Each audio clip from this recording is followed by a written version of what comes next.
Okay, I want to welcome everybody to our third of our estate planning series as part of the webinars that are being put on by Members Trust. Our topic tonight will be Special Needs Trust. I would like to start by introducing our speakers tonight. Jessica Aycock, she's the Vice President and Senior Fiduciary Officer with Members Trust. And T.L. Brown, he's the Chief Fiduciary Officer and Planning Officer with Members Trust. We're glad you're able to attend this evening. We are confident that you'll find tonight's presentation very informative. Please post any questions that you have this evening in the chat. I will present them to our speakers at the end of the presentation tonight. I will also post our contact information for our speakers and myself, along with the slides for tonight in the chat. It looks like we have quite a few people ready with us this evening, so I'm going to go ahead and turn things over to T.L. Brown to start our program tonight. Thank you very much for attending again. T.L.? Thank you, Steve, and good afternoon. Good evening, everyone, depending on where you're located. So again, my name is T.L. Brown, and I serve as the Chief Fiduciary and Planning Officer for Members Trust Company. And again, I'm joined by my colleague, Jessica Aycock. Members Trust Company is pleased to partner with Can Do Multiple Sclerosis for tonight's webinar on special needs trusts.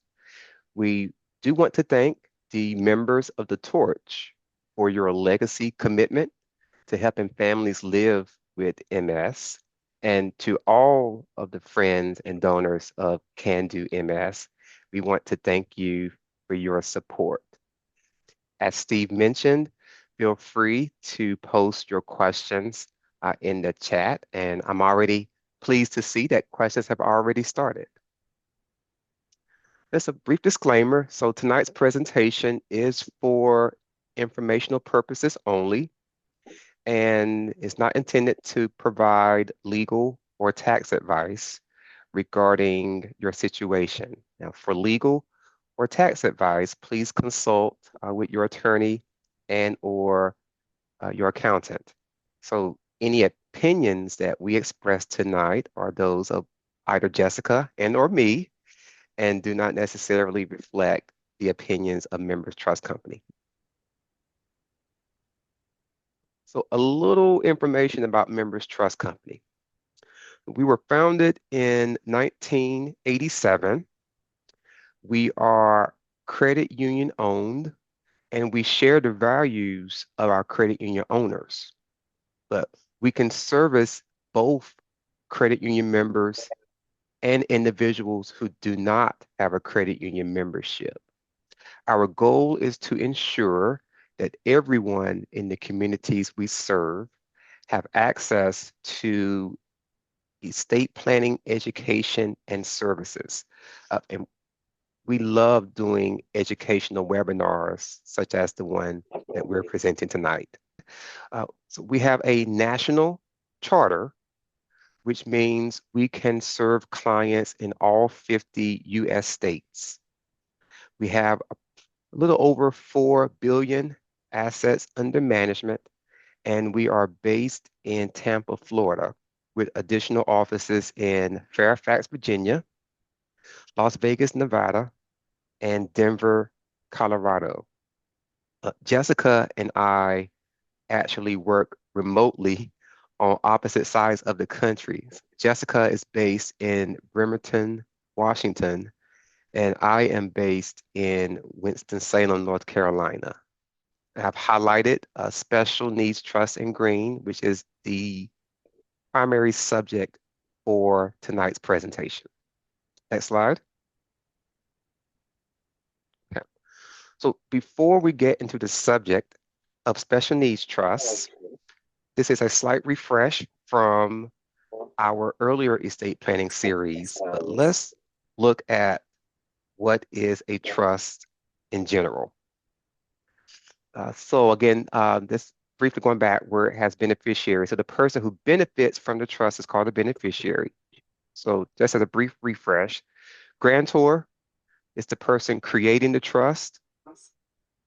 Trustee is the individual or entity charged with managing the trust and its assets. And the beneficiary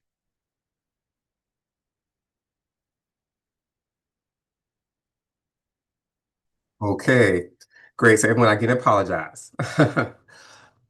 So the grantor funds the trust, trustee manages the trust assets, and then we have the trust property that is used to provide the distributions for the beneficiary's benefit. And then again, the beneficiary receives the benefits from the trust property. There are different types of trusts, as we just saw on an earlier slide, but now we're getting to special needs trusts and the basics. So, what is a special needs trust? It is a trust created to benefit a person with special needs. It provides resources to supplement or enhance that person's quality of life while still allowing that person the ability to receive means tested benefits. And by means tested benefits, we are referring to government benefits such as SSI and Medicaid. Now, SSI, that is a government program that pays monthly cash benefits to kids or to young adults who suffer from disability or blindness,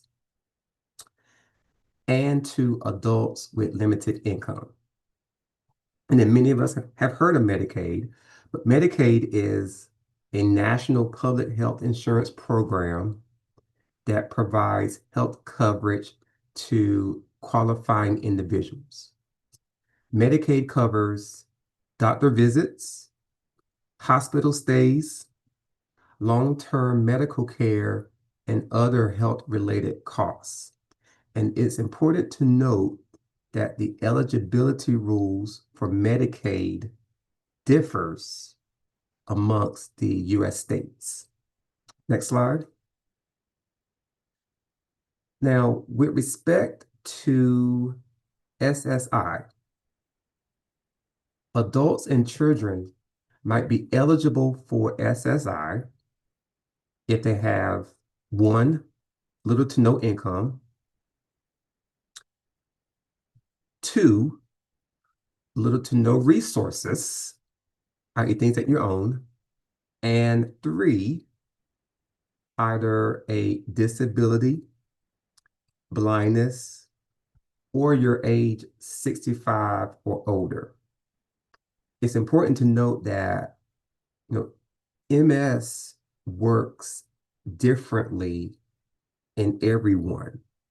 And so where we see the terms disability and blindness, I want to explore those just a little more as far as what legally qualifies someone for public benefits.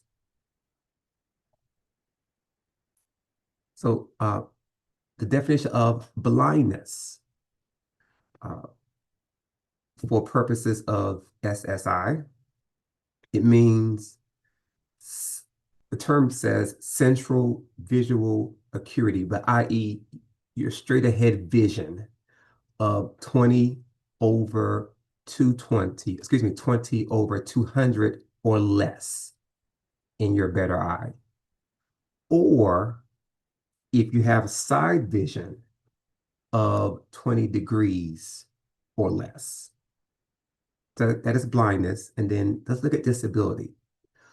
For a child under the age of 18,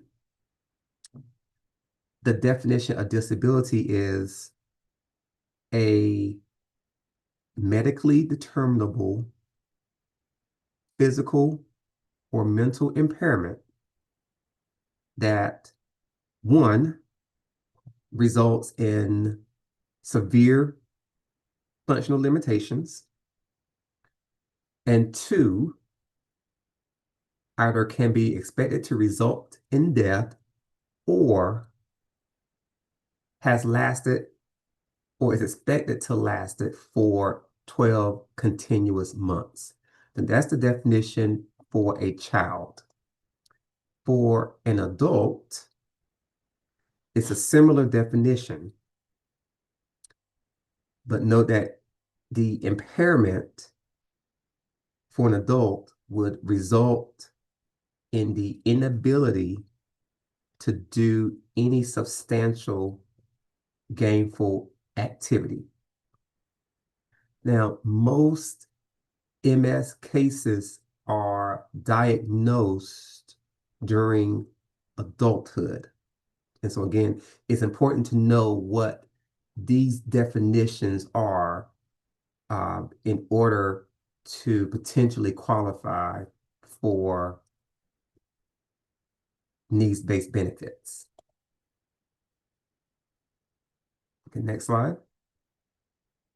Okay, so the purpose of special needs trusts. So again, primarily we want to preserve the eligibility for SSI and or Medicaid for your loved ones while providing supplemental needs that are not covered by those government benefits. So we're looking to protect assets. We're looking for a special needs trust to enhance one's quality of life and to fund items not covered by public benefits. So special needs trust funds can be used to provide above and beyond the basic care provided by SSI or Medicaid to improve your loved one's quality of life. And so I am now going to turn it over to my colleague, Jessica A. Koch, and Jessica will transition to a discussion of who needs a special needs trust. And before Jessica begins, as a reminder, feel free to post your questions in the chat. So, Jessica? Thank you, TL. Well, as TL mentioned, who needs special needs trust? Both adults and children with special needs may have a variety of lifelong needs that need to be met. This makes health insurance a particularly important issue because someone with a serious disability may never hold a job that covers these expenses. Coverage under Medicaid offers benefits only to people who have very limited income or resources. Since a child with a disability would become ineligible for government benefits, it's important that a parent directly transfers assets, such as an inheritance, to a special needs trust that can hold those assets. Next slide, please. Benefits of a special needs trust. Special needs trusts preserve the eligibility for needs-based government programs, allowing the beneficiary to receive their inheritance and to supplement the care that they receive from the government. Special needs trusts hold a wide variety of assets, including cash, stock, real estate, and life insurance. They provide guidance for where and how you want your loved ones to be cared for, monitoring your values and your loved one's quality of life. Special needs trusts provide a source of additional income to help with a loved one's caregiving needs. They also help pay for expenses that otherwise wouldn't be covered through the needs-based programs, such as travel, computers, higher education, and dental care, education, and child care. Next slide, please. How does it work? Well, a special needs trust is set up for a special needs individual. There's a beneficiary. That beneficiary lives with a disability as TL just mentioned, they're also receiving some sort of government funds based off their needs. So what can the funds be used for? Personal care, home furnishing, education, which can include tuition and books, tutoring, vehicles, which can include the purchase of the vehicle, maintenance and repairs, recreational, vacations, physical reconditioning, and community and advocacy programs. Next slide, please. Who can receive the trust funds? Vendors or service providers, i.e. caregivers, vendors such as your cable company, retail merchants such as a department store, individuals who purchase goods or services on behalf of the beneficiary. This could be a parent or a spouse. Credit card companies for goods and services purchased on the beneficiary's behalf. Also, there can be prepaid credit cards that can be offered to give the individual a little bit of independency with spending funds on certain categories. There are two types of special needs trust. The first is a first-party special needs trust, and the second is a third-party special needs trust. A first-party special needs trust is also referred to as a self-funded trust. It's established by the beneficiary or their representative with his or her own funds and requires that Medicaid be reimbursed from those trust assets remaining at the beneficiary's death. A third-party special needs trust is established with assets from a third party, usually a parent or grandparent, to benefit a person with special needs. The important difference is that a third-party special needs trust doesn't require the inclusion of a Medicaid payback provision. So, first-party special needs trusts, as we mentioned, are funded with the beneficiary's own assets, must include a Medicaid payback provision.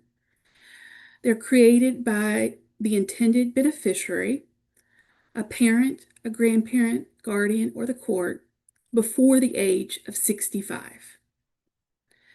Third-party S&T trusts are funded by someone other than the beneficiary. This could be a loved one, such as a parent or grandparent. There's no requirement for Medicaid payback at the beneficiary's death. Third-party special needs trusts are often used in estate planning.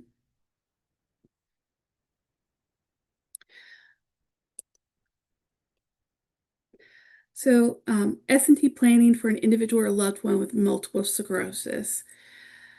Special needs trust. So, for a first party, things that should be considered: an unexpected inheritance, a structured settlement, often the result of some kind of injury, and a lawsuit, lump sum Social Security payback, military survivor benefits, child support, alimony, or savings from part-time work earnings.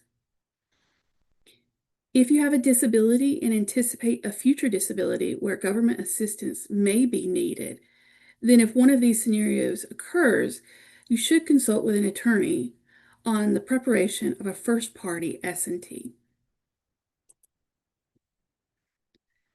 Special needs trusts, specifically funding a third-party S&T trust for a loved one.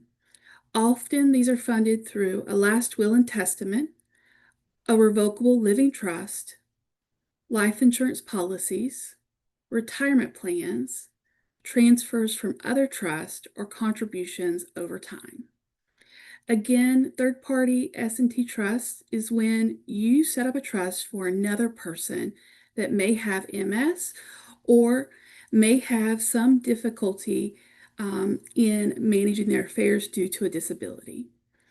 Here are common ways that you can fund a third-party trust, as mentioned above. So you could have various potential advisors. an elder law attorney, an estate planning attorney, personal injury attorney, financial advisor, an accountant, or trustee. Given the complex rules surrounding S&Ts, it's important to have certain advisors in place, especially an attorney that's experienced in disability and public benefit laws.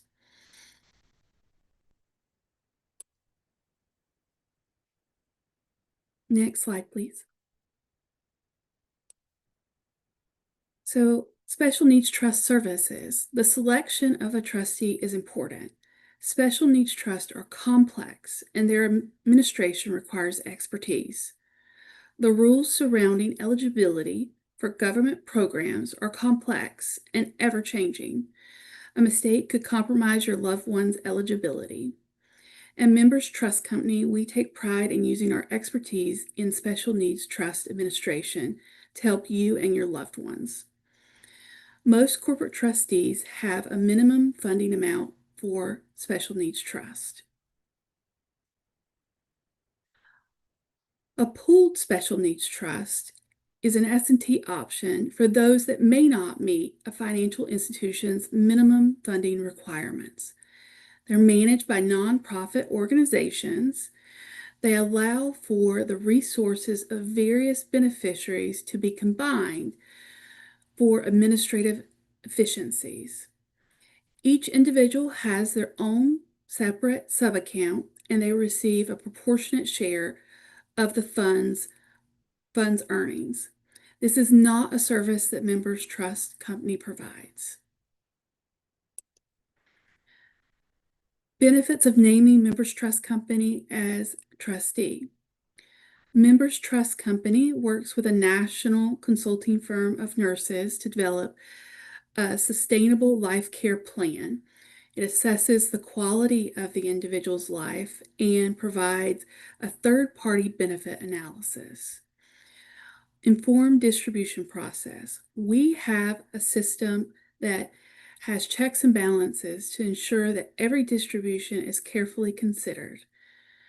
Financial independence for beneficiaries. We partner with a company called TrueLink. It offers a customizable Visa prepaid card to certain beneficiaries, which Members Trust, as trustee, would configure to allow only purchases that will preserve the eligibility for government benefits, including SSI and Medicaid. Loved ones serve as caregivers and are compensated. We partner with third-party companies that serve as the employer of record for loved ones serving as caregivers. They handle payroll processing, record keeping, and tax reporting. This way, family members are assured of proper withholdings to build up essential pay histories and the ability to qualify for government benefits. Next, we're going to talk about a success story. So as background, we had a 28-year-old individual with a chronic and progressive medical disability, and they were set to inherit from a loved one's estate. The upcoming inheritance would have put their needs-based benefits at risk. The needs-based benefit that they were receiving at the time was Medicaid. There was an action plan put in place where a special needs trust was created to receive the inheritance. Members Trust Company was engaged as trustee due to the complex nature and heightened level of knowledge required to administer a special needs trust. We engaged with the third-party nursing firm to obtain an assessment of the individual, and that was reviewed by Members Trust as trustee. The outcome was the individual didn't have to choose between receiving their inheritance or maintaining their need-based benefits. We're currently waiting for the assessment to be completed, but given their condition, we're anticipating the recommendation will be to transition them to a long-term care facility. And Teal, I'll turn it back over to you at this time. Great. Thank you, Jessica. And I see lots of questions in the chat, and so I'll look forward to get into those shortly. But what makes Members Trust different? First is the clients that we serve, and we serve both credit union members as well as individuals who do not have a credit union membership. We specialize in special needs trusts, and we can serve an overlooked target market that other wealth management firms typically ignore. We have reasonable account minimums and competitive fees. So at Members Trust, our preferred minimum for special needs trust is $450,000 in liquid assets. Now, Jessica on an earlier slide had mentioned pooled special needs trusts. Now, financial institutions have different funding requirements. So there are some institutions that might have a funding requirement of more than the $450,000 that Members Trust has. And there might be some that have a little less than that. But if you are having any issues with finding a corporate trustee where there is a special needs trust need, that is where a pooled special needs trust might be a consideration. Okay, next slide. Okay, so recap before we get to the Q&As. 5 main takeaways for special needs trusts. And this is a very complex subject, but remember that the primary purpose is to preserve needs-based benefits for a person with special needs. 2, a special needs trust can be used to enrich the beneficiary's quality of life. 3, it can fund items not covered by means-tested government benefits. 4, it's important to remember the difference between the first-party special needs trusts, i.e., a trust that's funded with the funds of that beneficiary, versus a third-party special needs trust. A third-party special needs trust is funded by somebody else for the benefit of the loved one. And then finally, you want to hire advisors that are familiar with the complex special needs trust and public benefit laws. Next slide. So Jessica and I, we hope that we have provided you with some valuable information regarding special needs trusts. And so, Steve, with that, we are ready to take questions. Okay, I want to thank everyone for being on part of the presentation tonight, and we have a lot of good questions in the chat and in Q&A. First question from Judith Fish: do I need a special needs trust for my spouse or only for a child? Okay. Oh, I'm sorry, Jessica, were you going to answer that, or did you want me to? I can. Okay. So you could have it for either a spouse or a child. It can be set up for either. Those would be a third party trust, as we mentioned. So either one could be set up. Yeah, and I'll add, it is dependent on the situation. For in each of these cases, it is very dependent on the situation.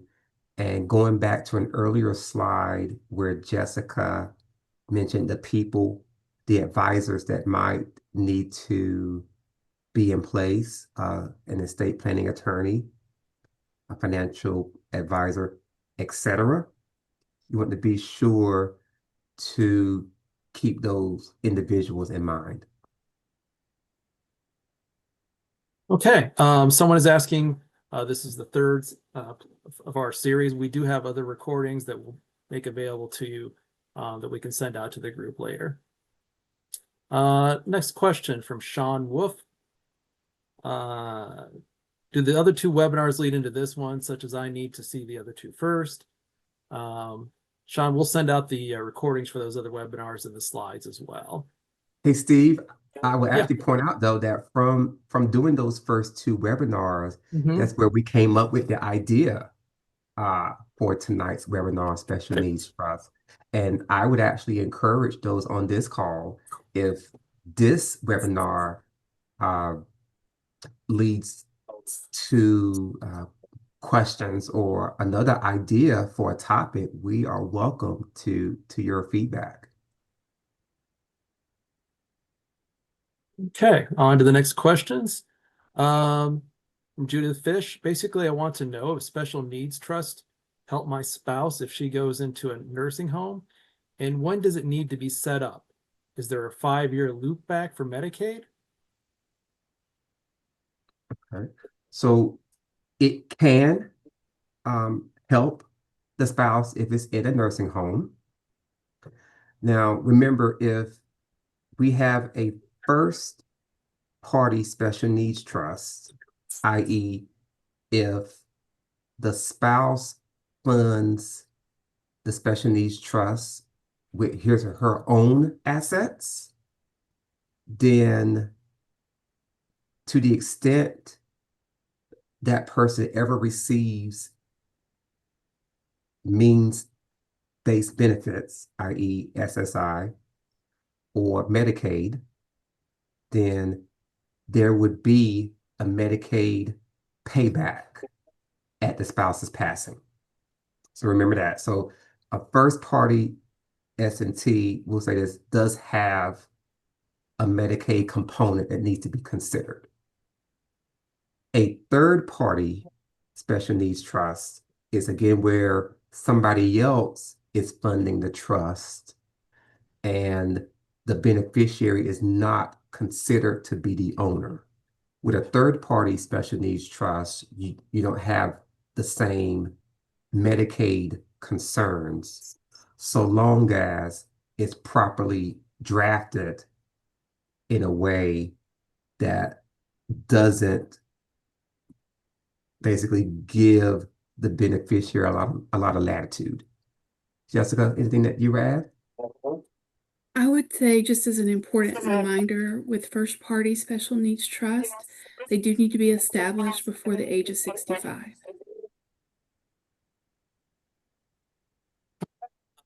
Next question. Sean Wolf. So basically, if you're not on SSI or Medicare, you don't qualify.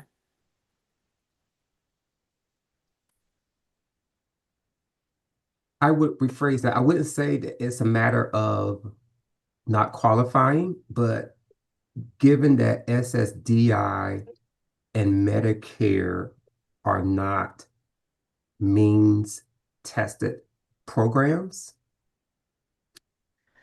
then a special needs trust at this time may not be necessary.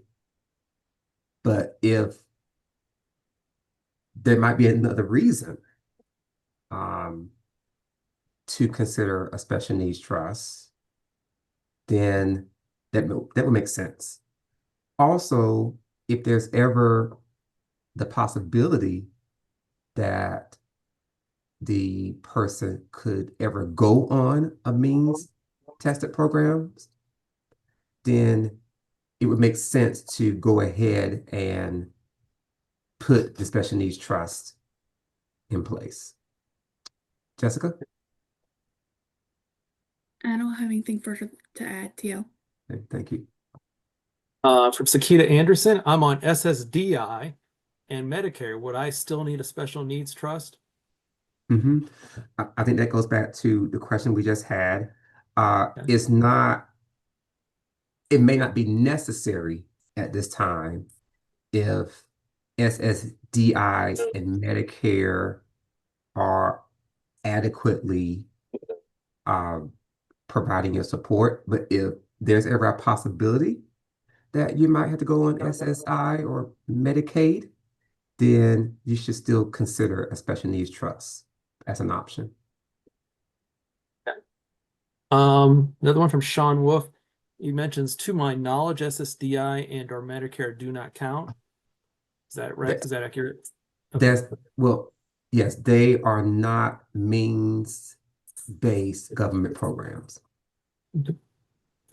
From Kevin Everhart, can S&T also hold an IRA and a 401k? Special needs So trust. it can hold them like an inherited IRA. So it could hold that as the beneficiary of that IRA. Likewise, the 401k could be rolled over to an IRA and held as an inherited IRA by the S&T Trust. Teal, anything you want to add there? Yeah, I would encourage anyone before they name a special needs trust as the beneficiary of an IRA or 401k to first consult with an attorney. We want to make sure that you're not, again, potentially disqualifying someone for needs-based benefits. We need to make sure that that S&T document is properly drafted. Okay, a lot of great questions coming up. From Jay Bonk, what are the minimal funding requirements? So minimum funding requirements vary. It depends on the institution that you decide you want to serve as trustee.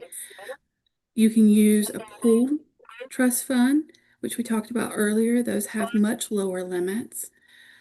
Corporate trustees, such as banks, tend to have a variety of limits. A members trust company, we have a limit of $450,000. There are some institutions where that limit may be lower, and a lot of institutions where that limit is higher. But if you don't meet that limit, there's always pooled trust as an option. Teal, is there anything additional you would like to add to that question? Well, first, my internet is acting up, so I apologize. I got kicked out for like 5 seconds. No, Jessica, you said it perfectly. Institutions have different requirements, but that's where a pooled special needs trust might also be an option if the special needs trust funding doesn't meet your preferred institution's requirement. Okay, let's see. Can a trustee and a beneficiary be the same person? No, they shouldn't with a special needs trust. Okay. It really is Correct. important that they be different. If my spouse with MS needs a nursing home, when do I need to set up a special needs trust if we wanted some protected money for her to hire a personal aide or buy a replacement iPad, etc.? Since on Medicaid, you can't have anything in your checkbook. So I would say those are very important questions to address with an elder law attorney. Elder law attorneys can give you very clear advice related to your personal situation as to when best to set up an S&T trust. It is going to vary based off of your specific needs, your anticipated needs in the future. TL, is there anything else you would give as guidance to the individual asking the question? Yeah, just that if you need any potential attorney referrals, feel free to reach out to Jessica and and we're happy to help there. I think you did mention already about can S&T hold an IRA and 401k already, right? Mm-hmm. We Okay. did. Mm-hmm. Okay. Would this include Social Security benefits being in jeopardy? I'm sorry, Steve, could you repeat that? The question is, would this include Social Security benefits being in jeopardy? I'm not sure exactly how that fits in, but Okay. Um, I think what we can say is, again, one of the main purposes of a special needs trust is to help, to the extent that someone's on SSI, is to help preserve one's SSI benefits. And there are some questions about where you're located. Do you want to mention that? Sure. Members Trust, as you see on the screen, our national headquarters is Tampa, Florida. We have offices in Fairfax, Virginia, if you might be close there, Denver, Colorado, and Las Vegas, Nevada. Both Jessica and I are remotely located if anyone joined a little late. I'm actually in North Carolina on one side of the country, and Jessica's in Washington State on the other side of the country. Okay. From Jay Bonk, if I set up a third-party trust for my wife and fund it in my will with retirement accounts, what happens to anything remaining when she passes? There's two different questions here. Maybe you want to take the first one first. Okay. So if it's a third-party trust, then that trust document will outline what happens when the wife passes. And so it will pass according to the terms of the document. For personal assets added to a third party, how would that work in a state like Louisiana, which is a community property state?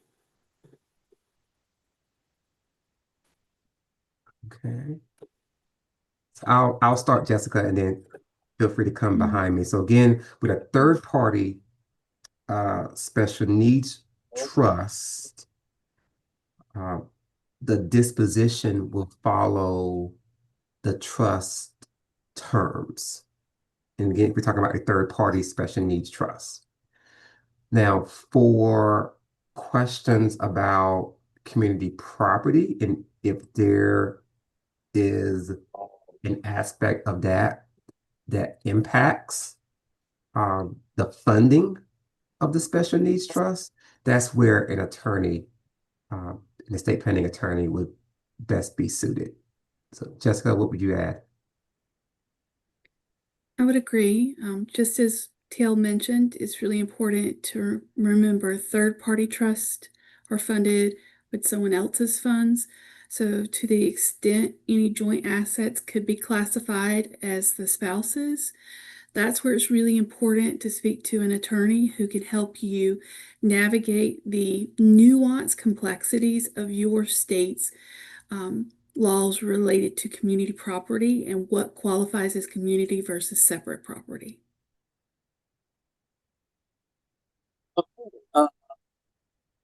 If a person is designated a beneficiary of an insurance policy of a deceased relative, how can they get it still be able to keep their disability without plenty? Yeah, Probably so penalty, I'm thinking. Go ahead, Jessica. Penalty. It was supposed to be penalty, excuse me. so that's a great question. We deal with that quite frequently. So what you do is you work with an attorney who can help draft a trust for that individual. Typically, it would be a third-party trust because we're talking about insurance proceeds coming from someone else. It's really important to remember that the individual with the disability who's the beneficiary of the special needs trust should not receive the inheritance directly. It does need to be paid to the trust when it is established.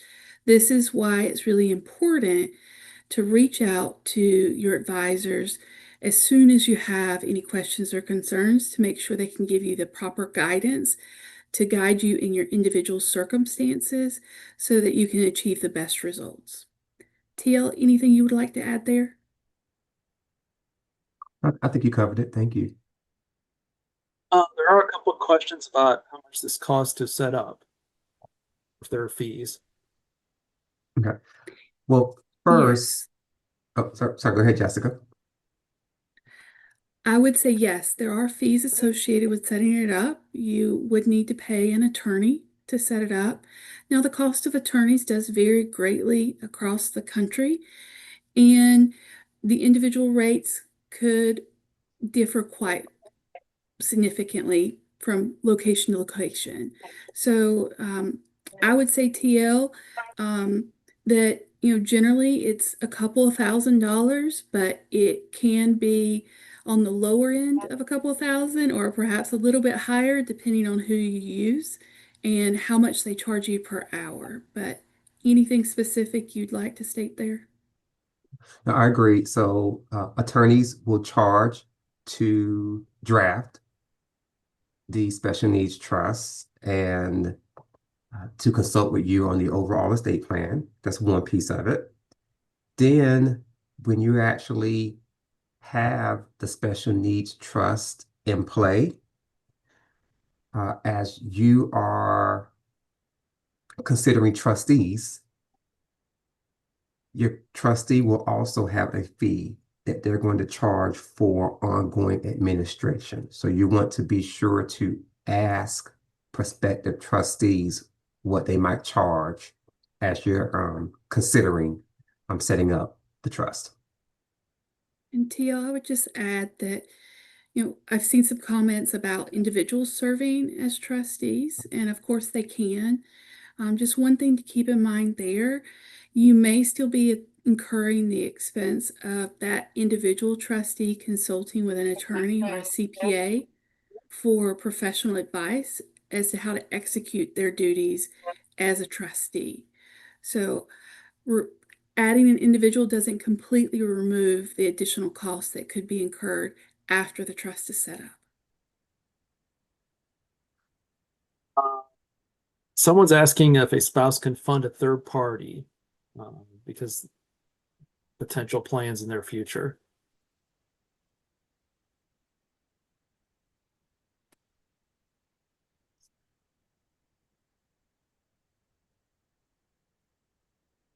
TL, do you want to cover that one or do you want me to? I'm sorry, you can, Jessica. I was thinking back to you talked about the age 65 earlier. You want to just recap that? Oh, the age Oh, go ahead. 65, if they're Mhm. both over the age of 65. Yes. If they're over the age of 65, then the first party special needs trust that we talked about is not an option. There may be the option of funding a third party special needs trust for them. That is going to depend on your individual circumstances and will likely require you to consult with an attorney, perhaps an elder law attorney specifically, or an estate planning attorney who can give you guidance as to what's allowable given the benefits that your spouse may be on, their age, and the assets that they have. Yeah, exactly. So if the spouses have a lot of jointly owned assets together, that's where I'd say it's very important to consult with an attorney, an estate planning attorney, to help with the estate planning aspect of it first and how things should be titled, and then what type of special needs trust they will recommend in that instance. Thank you, Jessica. Someone's asking, they weren't clear on the question about Medicaid look back. Could you rephrase or mention that again? Okay. So it's Yeah. Medicaid payback, Payback. not look back. Those are two different concepts. TL, do you want to explain the difference between the concepts? Yeah, why don't I start with the Medicaid payback? So that's where when you have a first party special needs trust, when the beneficiary passes away, we first have to pay back Medicaid for any Medicaid benefits that were received uh, from the government. And so Medicaid gets paid back first before anything else. So that's Medicaid payback. Now, Medicaid look back is where, let's say, I personally am doing some Medicaid planning and I give my funds away to try to qualify for nursing home membership and Medicaid. If I apply today and I've made transfers within the previous 5 years, and those transfers would be counted on my application. There's someone asking about needs-based, if that equals Medicaid, SSDI, SNAP, or anything else. Right. So not SSDI, but SSI. Okay. Okay. Let's see. I think you may have answered this before. Does the third party have to be under the age of 65 before obtaining the trust, or the beneficiary has to be under the age of 65? From Angela. No, only with a first party. Okay. Okay, Kevin's asking, is pooled special needs trust can be a married couple? Yes, a married couple could have a pooled special needs trust, but each one would have their own account with the organization that runs the pooled trust. It's not that they share one pool of funds. Okay. TL, any additional comment you'd like to add there? No, I agree. Someone's mentioning why not have an irrevocable trust and have the trustee be a trusted family member who can pay for the extras for a spouse in a nursing home. They're mentioning they have a great law firm, but I was trying to understand some details about the timing of setting up trusts. I don't know if they're making a Okay. So I think I get the gist. So the difference between a special needs trust and a standard irrevocable trust is the special needs trust is intended to supplement what the government benefits will pay for. But you can only pay from a special needs trust to the extent, well, you should only pay to the extent that government programs, means-based programs, do not cover. An irrevocable trust doesn't prevent you from making a distribution that could disqualify you from SSI or Medicaid. So that protective language is found within a special needs trust. It's not necessarily found within the irrevocable trust. Jessica, what would you add to that? I would agree. They both have their place in estate planning. But if you are worried about preserving needs-based benefits, I really would encourage you to speak to your attorney regarding a special needs trust and to see if that is an option for you or your loved one. Still have a lot of questions. Someone's asking if you have a list of elder care, member trust, you have a list of elder care or referrals. Yeah. So Jessica's email's on the screen as well as my email.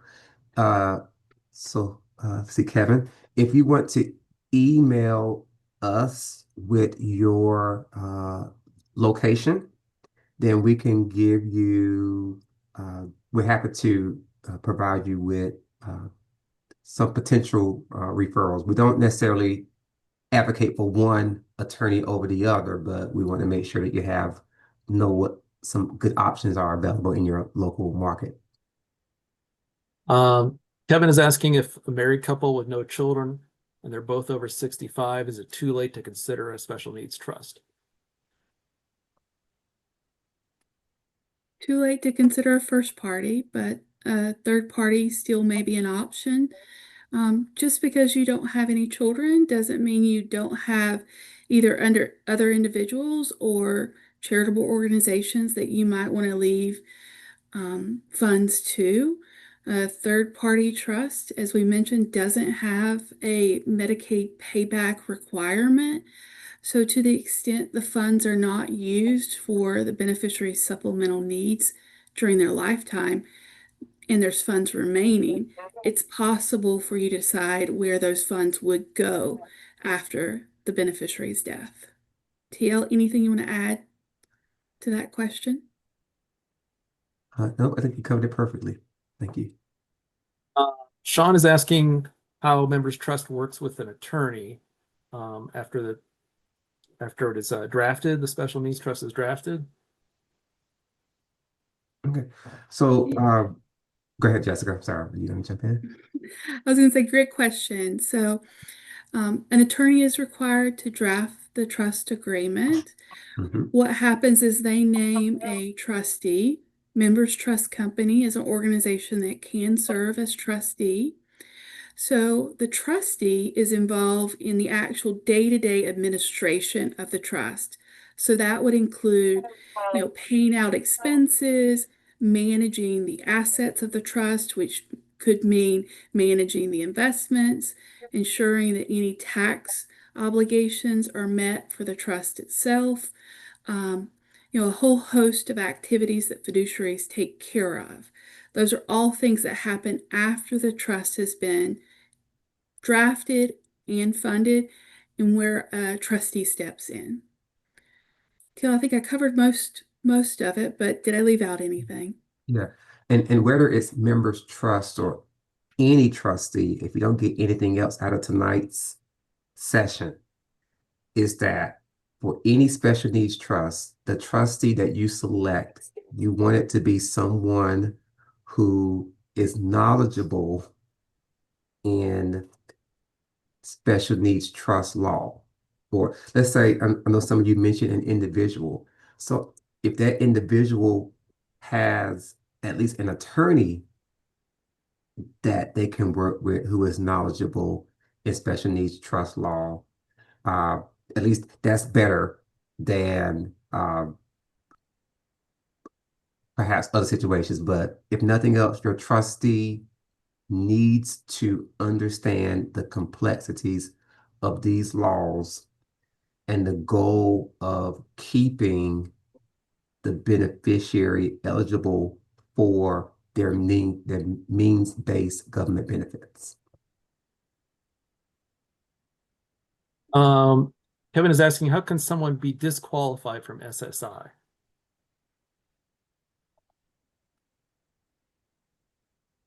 Okay. So again, SSI is both, it's means-based, which means there's a certain minimum income, excuse me, maximum income that a person can have, and a maximum number of assets that they could have.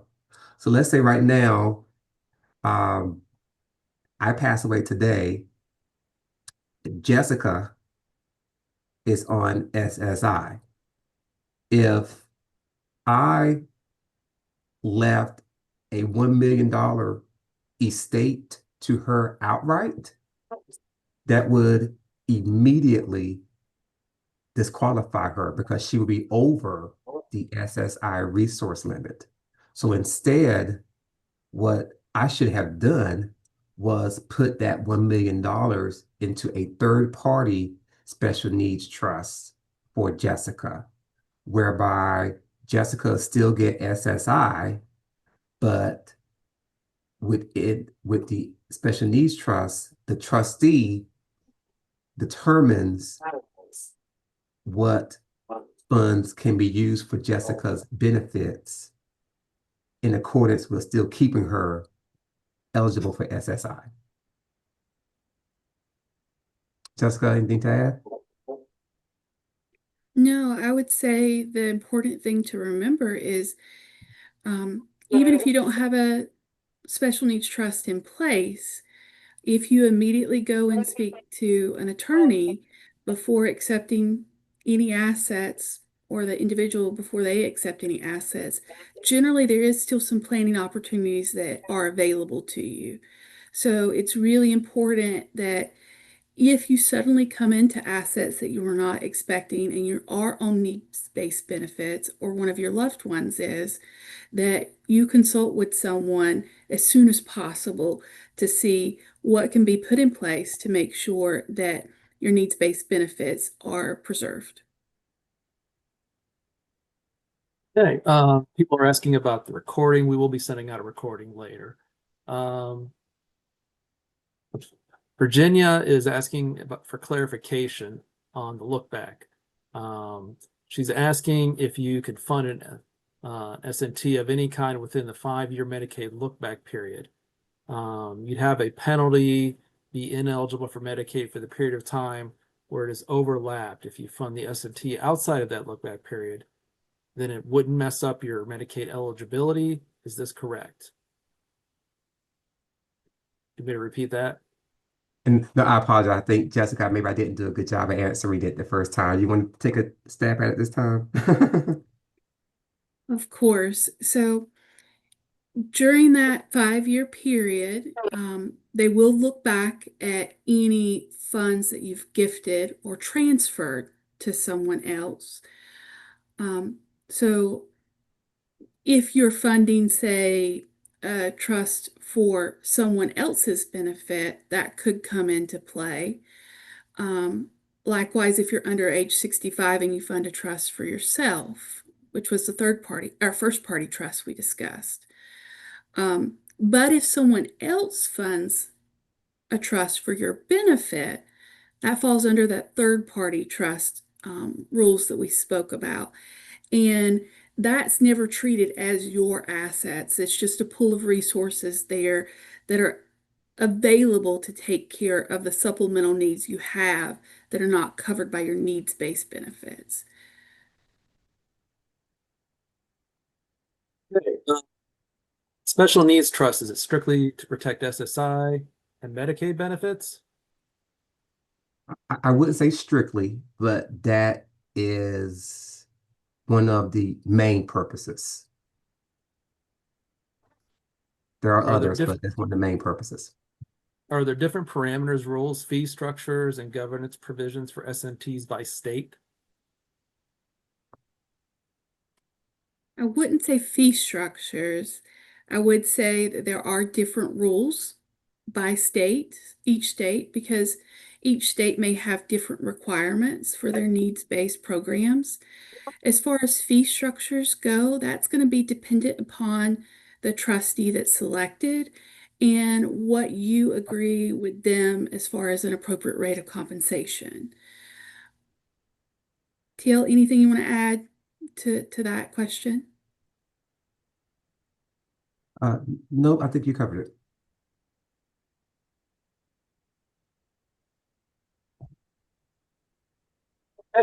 Next question. Does someone have to accept things left to them? I assume someone's talking about maybe having to be a part of a special needs trust. I'm not sure. Sure. So what frequently happens in that case is, say, well, say I pass away. We'll use that example this time. And TL is my executor of my estate. And I've left funds to one of my loved ones who has a special need, but no planning was done in advance to create a special needs trust where that could be paid to directly. So TL, as the executor or a family member, could work with an attorney to have a special needs trust drafted after the fact, but before any funds are paid to my loved one. So it's important there to speak to an attorney as soon as possible, because the earlier you speak to someone, the more options you may have available to you. They also can give you advice and guidance regarding what to do and what not to do. depending on what type of inheritance you're receiving, and what has been left to you in your individual circumstances. But TL, is there anything else you would recommend to the audience? I think in that instance, more so contacting the attorney was critical in those situations. Jay is asking about what the ABLE Act is and how that differs from an S&T. Okay, so actually, ABLE accounts, and an ABLE account is different from an S&T, but it serves a very similar purpose. So you almost want to think about it as like a 529 plan almost, in a sense, for a person with a disability. But at the end of the day, it is still intended to preserve the person's ability for SSI and Medicaid by having this, a ABLE account um, on the side. We have many, I think we have many beneficiaries who actually will use um, or ask if funds from their special needs trust can help fund an ABLE account. Um, there's a lot there with ABLE accounts, and that might still be the idea for the next topic presentation. Jessica, what would you add? I think you covered it well. I would just say there are two different pools of resources that you have, that the overall goal is to protect your needs-based benefits. Okay, question and answer area. Can a trustee and beneficiary be the same person? I think you may have answered that already. So no. Uh, For special needs trust, the answer is no. okay. If my spouse with MS needs a nursing home, when do I need to set up a special needs trust? If we wanted someone to protect their money, for them to hire a personal aid or buy, or I think we already answered this question as well. Excuse me. You've already answered, can S&T also hold an IRA and 401k, correct? Yes. Okay. Yes, And we you answered the mentioned question. Mish, and you've answered where your locations are. If you had to qualify for disability to receive Medicare before age 65, would it apply? If you had to qualify for disability to receive Medicare before age 65, would it apply? I'm sorry, could you repeat that one more time, Steve? It says if you had to qualify for disability to receive Medicare before age 65, they're asking if it might apply.